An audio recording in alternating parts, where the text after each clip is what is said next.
نحمده ونصلي على رسوله الكريم أما بعد فأعوذ بالله من الشيطان الرجيم بسم الله الرحمن الرحيم إن الله وملائكته يصلون على النبي يا أيها الذين آمنوا صلوا عليه وسلموا تسليما اللهم صل على سيدنا مولانا محمد وبارك وسلم صلاة وسلام عليك يا رسول الله صلى الله تعالى عليه وسلم قال إنها تذكرة فمن شاء ذكره في صحف مكرمة مرفوعة مطهرة بأيدي سفرة كرام بررة۔ فرمایا ایسے نہیں کہ یہ بے شک یہ باتیں نصیحت ہے،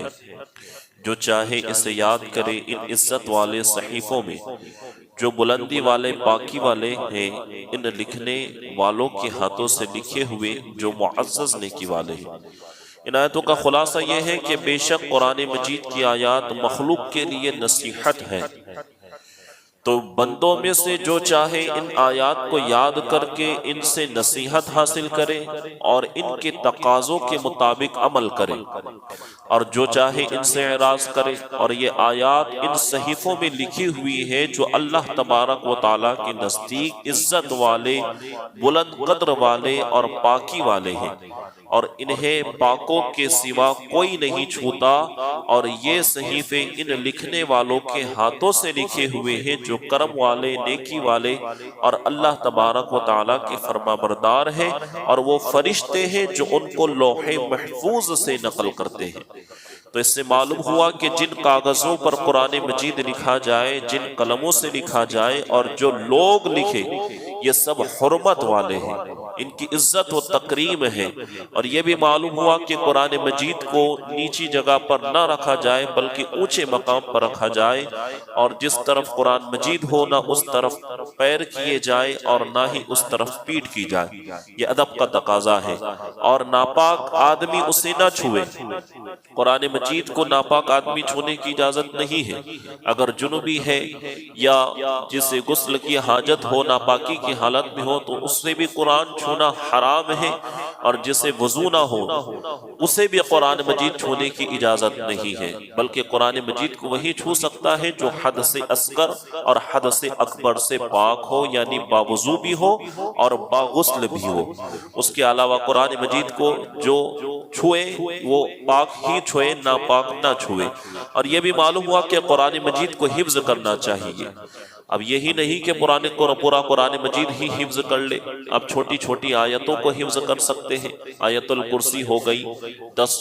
جو آخر کی صورتیں ہیں وہ صورتیں بھی آسان ہیں اور یاد بھی ہو جاتی ہیں، تو ان صورتوں کو بھی یاد کر لے تو اس کی بھی فضیلت حاصل ہو جاتی ہے۔ اور قرآن مجید کو جو حفظ کرتا ہے اس کی فضیلت میں بارے میں فرمایا کہ حضرت عائشہ صدیقہ رضی اللہ تعالیٰ عنہ سے مروی ہے کہ حضور نبی کریم صلی اللہ علیہ وسلم نے فرمایا، اس شخص کی مثال جو قرآن کریم کو پڑھتا ہے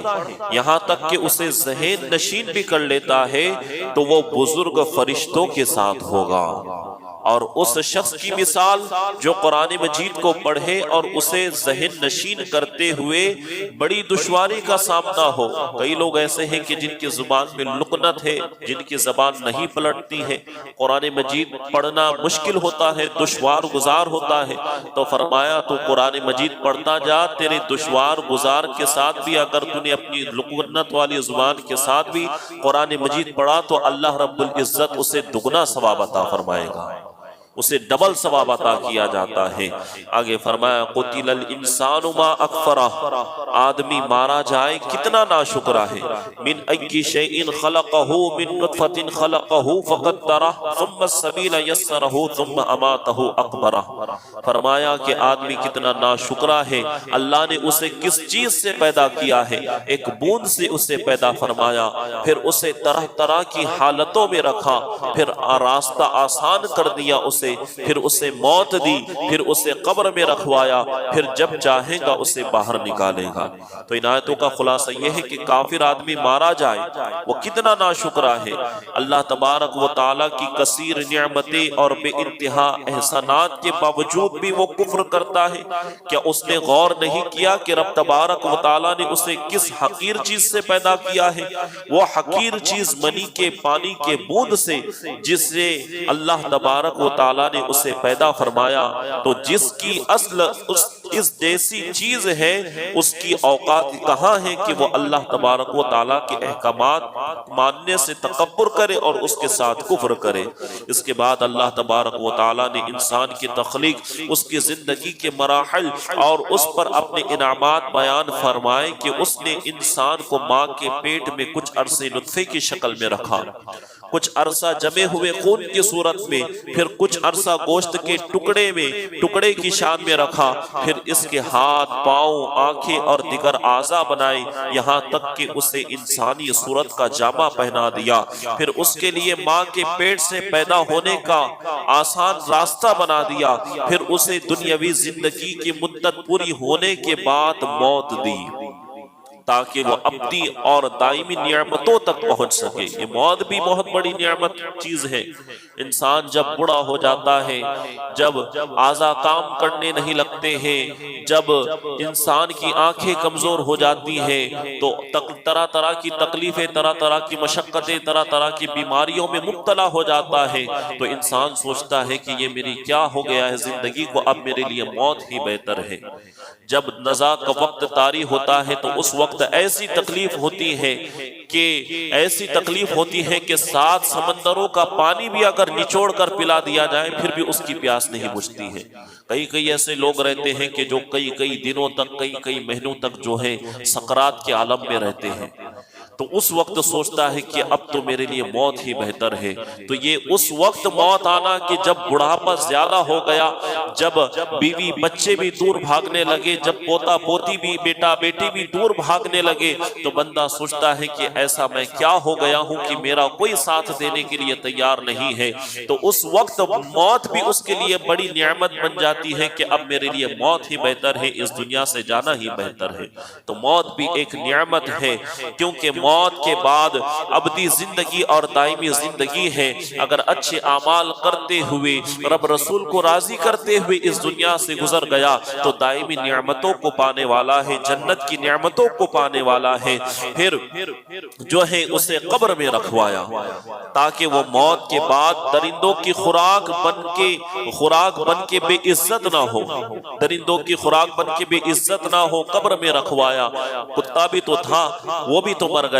لیکن انسان کو پیدا کیا، پھر اسے طریقہ بھی بتایا کہ اسے کھلے میں نہیں چھوڑنا ہے، اسے جلانا نہیں ہے، اسے کسی کھائی وغیرہ میں نہیں ڈالنا ہے، اسے پانی میں نہیں بہانا ہے، بلکہ ایک قبر کا گڑھا کھودو اور قبر کے گڑھے میں اسے گاڑ دو تاکہ یہ درندوں کی خوراک نہ بن سکے۔ رب تبارک و تعالیٰ نے انسان پر کتنا احسان کیا کہ انسان کو اتنی نعمتوں سے نوازا کہ جب بندہ چاہے اس دنیا میں رہ کر اس کی نافرمانی ہی کیوں نہ کی ہو، لیکن اس بندے کی بھی یہ شان ہے کہ جب وہ مرنے والا ہوتا ہے تو کسی گنہگار کے لیے حکم نہیں کہ تم ایسے ہی اسے پھینک کر آ جاؤ، بلکہ شریعت مطہرہ یہ تقاضا کرتی ہے، شریعت مطہرہ کہتی کہ چاہے بندہ کیسا بھی ہو لیکن اگر ایمان والا ہو تو تمہیں اس کی نماز جنازہ بھی پڑھنی ہے، اس کی نماز جنازہ کے بعد اس کی تکفین و تدفین کا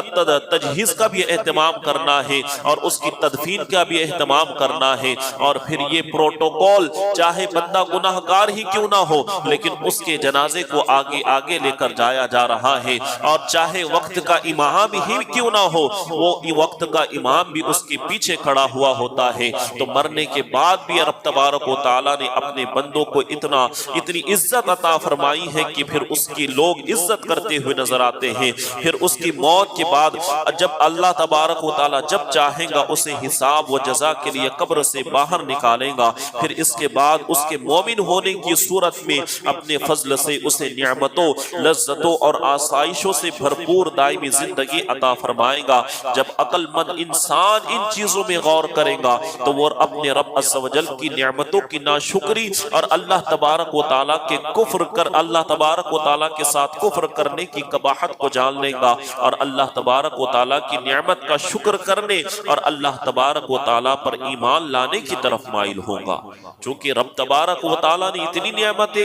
جب انسان کوئی قابل ذکر چیز ہی نہیں تھا، اسے ایک منی کے قطرے سے، ایک ناپاک قطرے سے پیدا فرمایا، پھر اسے ماں کے رحم میں رکھا، ماں کے رحم میں اسے غذا بھی برابر پہنچتی رہی، ماں کے رحم میں اسے برابر سانس بھی پہنچتی رہی، ماں کے رحم میں اسے تمام تر چیزیں بھی حاصل ہوتی رہی، وہ آسانی سے وہاں پر بھی زندگی بسر کر سکا۔ پھر جب اس دنیا میں آیا تو اس کے لیے طرح طرح کی سہولتیں رکھی گئی، طرح طرح کی نعمتیں رکھی گئی، ماں کے دل میں جو ہے اس کے لیے ممتا اور محبت پیدا فرما دی گئی۔ نہیں تو کون اپنے چھاتی کا دودھ اپنے بچے کو پلائے، لیکن رب تبارک و تعالیٰ نے ماں کے دل میں جو ہے اس بچے کے لیے محبت رکھی ہے، چاہے بچہ کالا کلوٹا ہی کیوں نہ پیدا ہو، لیکن وہ اپنی ماں کے لیے چاند سے بڑھ کر زیادہ حسین و جمیل ہوتا ہے، چاہے جس طرح کا بھی بچہ ہو، لنگڑا لولا ہی پیدا کیوں نہ ہو، لیکن ماں کی نظروں میں وہ بڑا ہی عزیز ہوا کرتا ہے۔ باپ اپنی محنت سے کمایا ہوا پیسہ اپنی اولاد پر لٹاتا ہے،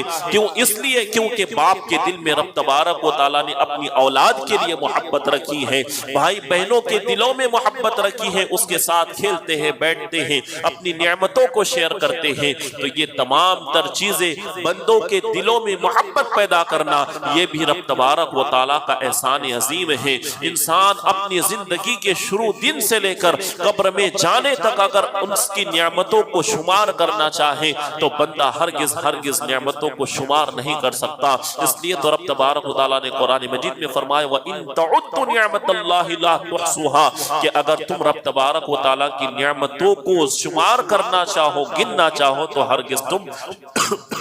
شمار نہیں کر سکتے اور نہ ہی گن سکتے ہیں۔ تو یہ رب تبارک و تعالیٰ کا احسان عظیم ہے کہ اس نے ہمیں طرح طرح کی نعمتوں سے نوازا ہے۔ اب ہمیں چاہیے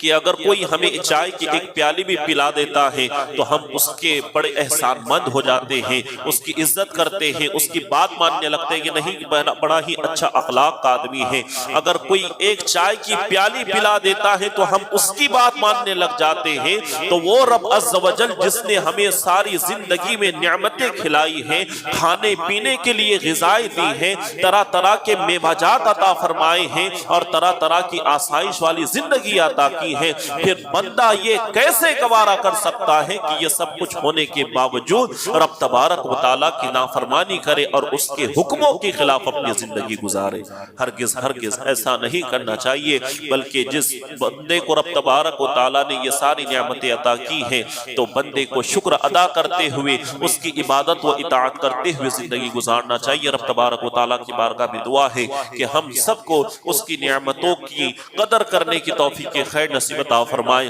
اور ہر حال میں اس کا شکر ادا کرتے رہنے کی توفیق خیر نصیب عطا فرمائے اور ساری زندگی رب رسول کے احکامات پر عمل پیرا ہوتے ہوئے اپنی زندگی گزارنے کی توفیق خیر نصیب فرمائے۔ سبحان ربک رب العزت عما یصفون وسلام علی المرسلین والحمد للہ رب العالمین۔